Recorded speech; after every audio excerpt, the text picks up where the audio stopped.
In the ancient land of Judea, where the sun blazed fiercely upon the rugged terrain, a tale unfolded in the manner of times long past.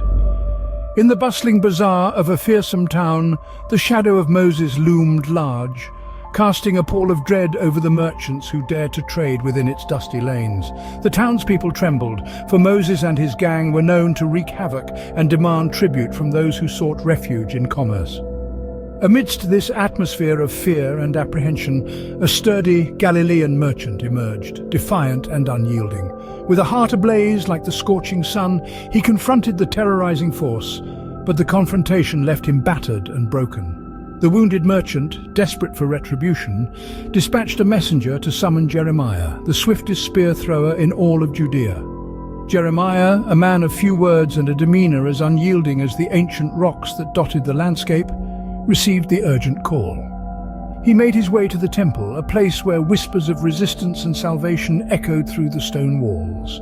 Meanwhile, Ezekiel, the menacing henchman of Moses, caught wind of the impending meeting. His men, armed with bows and hardened hearts, approached Jeremiah at the sacred grounds. Ezekiel, with a smirk as crooked as the winding paths of the town, spoke with feigned civility. "Jeremiah, sorry, but we are one donkey short, so I guess you will have to walk." Unshaken by the deceit, replied in his customary manner, "You've brought 4 too many." And in the blink of an eye, the air was filled with the sounds of death as Jeremiah silenced Ezekiel and his cohorts. As the news of the swift and silent justice reached Moses, a realization dawned upon him. Jeremiah posed a threat that could not be ignored. The showdown was imminent, and the entire town held its breath in anticipation. The stage was set with the dusty streets serving as the arena, and the sun an indifferent witness to the impending clash. Moses' hand trembled over his bowstring, a single drop of sweat tracing a path down his furrowed brow. A cloud of dust, stirred by a sudden gust of wind, veiled the tense faces of the onlookers. A cough from a spectator sent shivers through the crowd, only to be followed by a hush that engulfed the bazaar.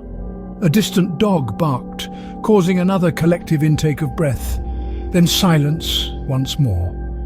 In the midst of this charged atmosphere, Jeremiah, the man of action with a penchant for brevity, scratched his bum and nonchalantly wiped his nose with a tattered sleeve.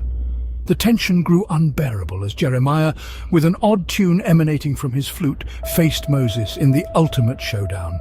The air was thick with anticipation, the sun casting long shadows on the cobbled streets. Moses, adorned in weathered garb, gestured toward Jeremiah, whose eyes held the weight of ancient judgments.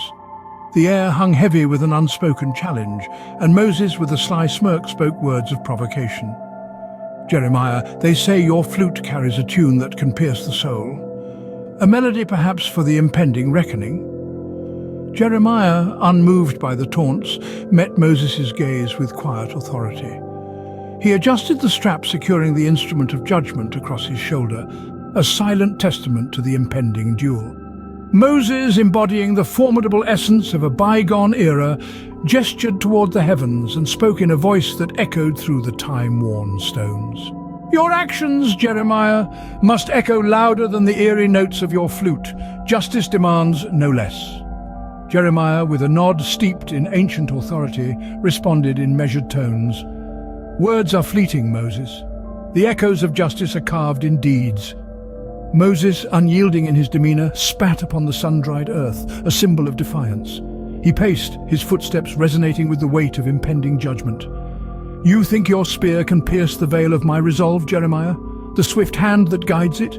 Jeremiah, with a gaze that mirrored the unyielding cliffs, calmly unsheathed the instrument of retribution. The sun caught the glint of the metal, a harbinger of ancient justice.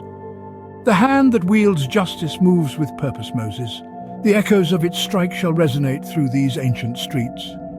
Moses, sensing the need for a final declaration, raised his arms toward the heavens, invoking the elements. A resounding shot echoed through the town, a proclamation of impending strife. The dust, stirred by the thunderous sound, danced in a spectral display. Jeremiah, in response, lifted his flute, and a haunting melody filled the air, an ode to the impending duel, a prelude to divine intervention. The townsfolk, witnesses to the unfolding drama, gathered in hushed anticipation. Moses, undeterred, made one last proclamation, his voice cutting through the charged atmosphere.